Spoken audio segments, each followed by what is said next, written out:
Olá pessoal, tudo bem? Aqui quem está falando é o Albert, contador da J Soluções.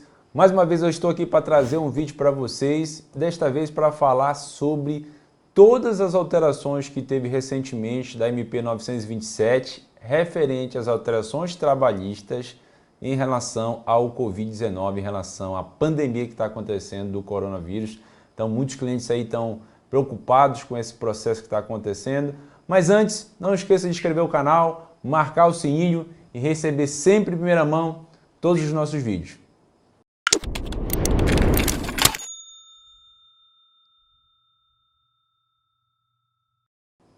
Seguindo aqui o vídeo, pessoal, fiz um esquema para você, coloquei os principais pontos aqui, fiz resumo bem bacana da MP 927, que eu tenho certeza que é muito interessante nesse momento que a gente está vivendo falar sobre esse assunto, certo? Então, assim, primeiro fato, gente, todo mundo sabe, por exemplo, aqui no Amapá, existe um decreto estadual, certo? Decreto 1414, que determinou a suspensão de diversas atividades, ou seja, o fechamento, pelo menos, de 15 dias de diversas atividades, certo? Também, a nível de Brasil, diversos estados, em geral, também suspenderam a sua atividade, fecharam realmente com o intuito de não ter aglomeração para que essa calamidade a gente possa passar aí e logo logo a gente voltar às nossas atividades normais e assim poder trabalhar normalmente. Mas antes disso, temos que respeitar a legislação trabalhista, certo?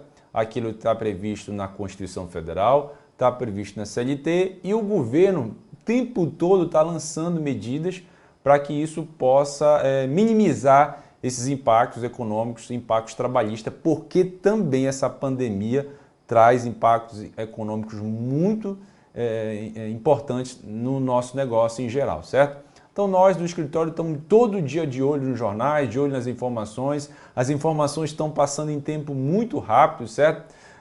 Ontem mesmo o governo lançou a MP, no caso na segunda-feira, de domingo para segunda, lançou a MP 927, estabelecendo uma série de regras que eu vou passar aqui para vocês, mas na própria segunda-feira, já à tarde, publicaram a suspensão do artigo 18, que tratava especificamente da suspensão do contrato de trabalho até por 4 meses. Então, essa medida foi suspensa da MP. Muito bem, então, seguindo aqui os critérios, gente. Primeira situação que a MP trata é a questão do home office, do teletrabalho, certo?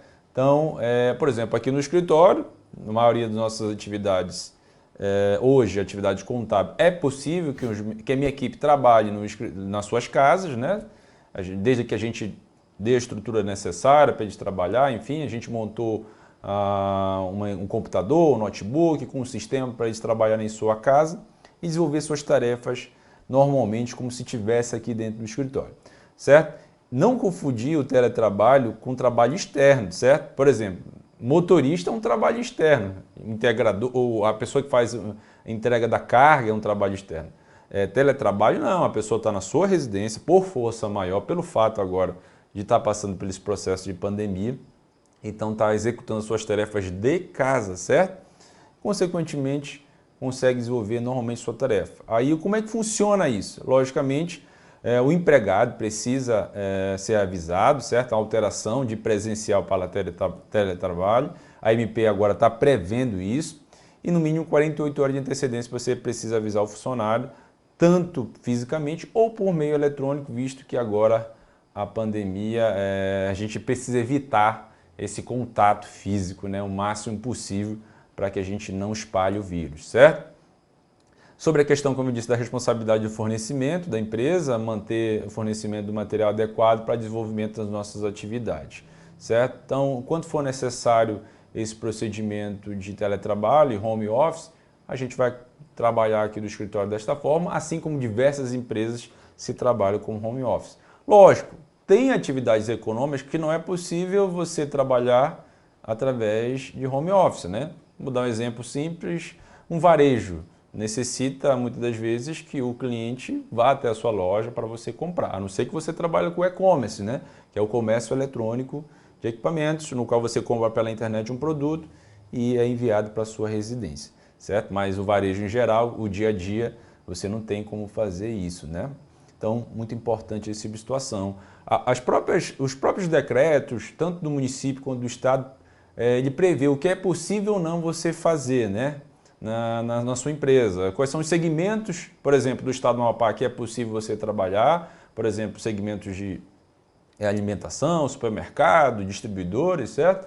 Como tem atividades que não é possível você trabalhar e tem algumas atividades que foi determinada uma normativa para se trabalhar internamente sem ter aglomeração, como por exemplo o segmento de material de construção, certo?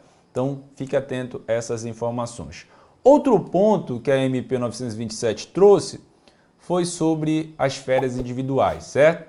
Muito importante eu colocar aqui para vocês, porque lembra das férias que você tem que dar um aviso para ele de acordo com a CLT 30 dias antes de antecedência, certo?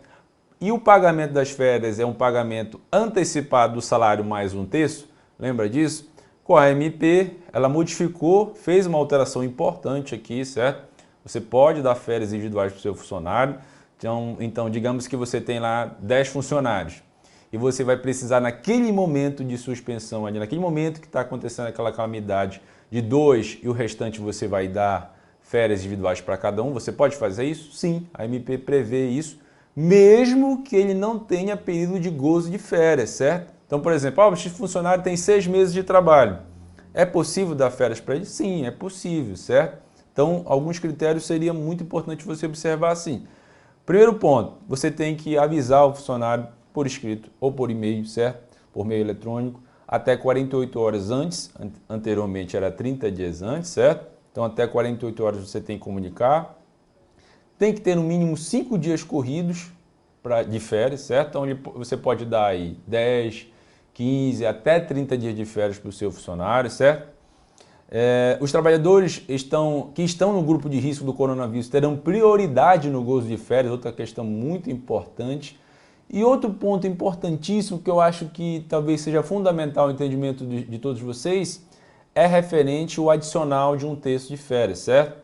É o seguinte, você pode, em comum acordo com o seu funcionário, certo? Com o seu empregado, fazer esse pagamento até dia 20 de dezembro deste ano de 2020, certo? Então, vai poder estender esse prazo para pagamento lá para final do ano, certo?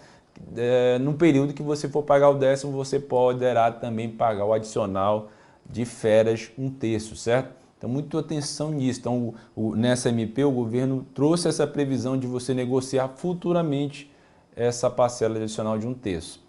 Outra questão importante referente ao pagamento das férias, lembra que, como eu disse, o pagamento das férias é uma antecipação.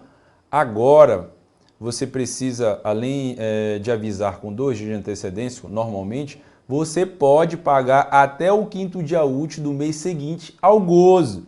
Vou lhe dar um exemplo. Digamos que a pessoa começou a gozar férias a partir do dia 6 de abril, certo? E esse período, um período normal, você teria que antecipar essas férias, já pagar as férias, uma antecipação do salário para ela gozar as férias. Só que a MP trouxe a previsão de você pagar posterior, igual como se fosse pagar um salário. Até, digamos que ele trabalhou aqui no mês de março todo e quando for início de abril você paga as férias da pessoa, certo? Então, ou seja, ele está postergando aí o pagamento, é como se fosse pagar o salário dele, certo? Deu para entender? É bem tranquilo nesse sentido de pagamento. Ele apenas transferiu a responsabilidade não pela antecipação, mas sim posterior ao gozo de férias, certo? Então, muito cuidado nesses pontos. Outra questão é férias coletivas. Lembra que nas férias coletivas existe uma série de normas, tinha que ter autorização do sindicato, do Ministério do Trabalho. Então, nesse caso agora, se você for dar férias coletivas, não é necessário. A MP trouxe essa normativa, certo? A MP 927, que não precisa informar o Ministério da Economia e nem a sindicato, certo? E o prazo para avisar os empregados de férias coletivas também passa a ser no mínimo 48 horas, ok? Então, nesse momento, veja que o governo está tentando flexibilizar esse processo porque vivemos num momento com muita dificuldade e eu tenho certeza que a gente tem que buscar alternativas de flexibilizar aí essa questão trabalhista para que mantenham os empregos, né? E que, lógico, se Deus quiser, passe por esse processo e volte as empresas a funcionar e a trabalhar, certo? Outro ponto importante chama-se banco de horas, tá, gente? O banco de horas, ele serve de duas formas, certo? Tanto é o momento o empregador agora descontar aí, abater as horas que o funcionário tem, dando as folgas, né? Porque é o momento aí para dar as folgas para o funcionário, já que se o funcionário tiver horas acumuladas aí, é o momento para você utilizar, certo? Como também ao contrário, digamos que nesse momento o funcionário está na sua casa, ele está sendo remunerado, né? Vai ficar em casa. E nesse momento, quem vai acumular o banco de horas é a empresa, o funcionário que vai lhe dever também as horas. Então, lá na frente, quando voltar à atividade, nesse caso, já é o trabalhador que vai estar te devendo, então vai ficar devendo à empresa a quantidade de horas. Então, ele vai ter que fazer até 2 horas extras no dia, ele vai poder trabalhar nos feriados, ou seja, para compensar agora esse horário que tem a mais que ele está devendo para a empresa, certo? Então, a compensação do saldo poderá ser determinado pelo empregador, mesmo sem anuência relacionada a alguma convenção trabalhista, algum acordo específico, certo? Então, precisa, logicamente, ter esses cuidados, pode compensar, por exemplo, até 2 horas por dia, é o que a MP prevê, e também pode ser compensado num prazo de até 18 meses contados a partir do encerramento da calamidade pública. Outro fator muito importante. Suspensão de contrato. Lembra que eu lhe falei que o artigo 18, logo no início do vídeo, foi publicado na MP 927, que determinava a suspensão de contrato de trabalho por até 4 meses, ou seja, não era apenas uma suspensão, não era uma rescisão, não era uma demissão. Ele estava interrompendo o contrato de trabalho nesse sentido aí. Aí tinha uns critérios lá, desde que o funcionário estivesse fazendo cursos dentro da área, que a empresa pagasse, e desde que a empresa também pagasse uma ajuda de custo para ele se manter. Nesse caso, na segunda-feira, quando foi publicado, certo? Quando foi período da tarde, o governo voltou atrás e revogou esse artigo 18, ou seja, essa suspensão de contrato não está em vigor, ou seja, hoje não é possível você dar licença para o funcionário para ele ficar na sua casa sem remuneração, certo? A gente vai aguardar aí o governo ver se lança algum programa, algum procedimento, a gente vai acompanhar essas mudanças para estar passando para vocês. A gente sabe que isso hoje não é permitido, ok? Então, futuramente, se o governo lançar algum programa, já se discute, por exemplo, uma espécie de auxílio, um seguro-desemprego, caso ocorra algum tipo de interrupção, mas até então não tem nada oficial, ok? Só por enquanto especulação. Outra coisa, estabelecimento de saúde. Existe sim algumas atividades que tem que ter um cuidado referente ao estabelecimento de saúde. É permitido prorrogar a jornada de trabalho, adotar as escalas suplementares entre 13ª e 24ª hora de intervalo, interjornada, garantindo repouso semanal remunerado, ok? Existe uma questão de redução de jornada? Depende, tá, gente? Isso é muito relativo, ok? Suspensão de exames médicos, muito importante aqui. Nesse processo de admissão, demissão, exame periódico, férias, mudança de função, retorno ao trabalho, fica suspenso a obrigatoriedade de você fazer exames médicos, certo? Por exemplo, o funcionário vai voltar ao seu trabalho, certo? Depois que passar esse processo da calamidade, aí não há necessidade, visto os custos, visto até a velocidade das informações como está acontecendo nesse momento, ok? Com exceção, logicamente, o exame demissional. Caso você demita o funcionário, aí tem que fazer o exame demissional, ok? Então, muito cuidado com isso. Outra questão que a MP 927 trouxe foi em relação à suspensão do pagamento do FGTS das competências do mês de março, que paga em abril, certo? Do mês de abril, que paga no mês seguinte, maio, e do mês de maio, que pagaria em junho, certo? Então, desta forma, o governo ele vai parcelar sem juros e multa em até 6 parcelas, certo? Mensais, com vencimento até o dia 7 do mês seguinte, a partir de julho de 2020, tá, gente? Então, essas 3 competências, o governo vai parcelar em até 6 vezes a partir de julho de 2020. Então, muito cuidado nesse sentido. Observe essa questão. Logicamente, lá em julho, você vai ter que pagar, a partir de junho, as competências no mês seguinte do mês anterior, né? No caso, 3 meses, abril, maio e junho, que você teria que pagar, que está sendo estendido um pouquinho mais para frente, para dar aí uma folga no seu caixa durante esse período.